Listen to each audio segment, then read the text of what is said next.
রমজানের প্রতিটি নেক আমলের সওয়াব ৭০ গুণ থেকে অনেক বেশি বৃদ্ধি পায়। আসুন জেনে নেই কোন কোন আমল করলে সবচেয়ে বেশি সওয়াব পাওয়া যাবে। ১.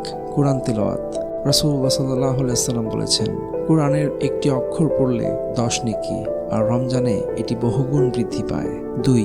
তাহাজ্জুদ ও নফল নামাজ। যে রমজানে কিয়ামুল লাইল অর্থাৎ তারাবি ও তাহাজ্জুদ পড়ে তার আগের সব গুনাহ মাফ হয়ে যায়। ৩. ইস্তেগফার ও দোয়া। বিশেষত ইফতারের আগে দোয়া কবুল হয়, তাই বেশি বেশি বলা উচিত, আস্তাগফিরুল্লাহাল্লাযী লা ইলাহা ইল্লা হুয়াল হাইয়ুল কাইয়্যুম ওয়া আতুবু ইলাইহি। ৪. দান সাদাকা। রাসূলুল্লাহ সাল্লাল্লাহু আলাইহি ওয়াসাল্লাম রমজানে প্রচুর দান করতেন। তিনি বলেছেন, রমজানে একটি খেজুর দান করলেও তা অসংখ্য গুণ বৃদ্ধি পায়। ৫. লাইলাতুল কদর সন্ধান করা।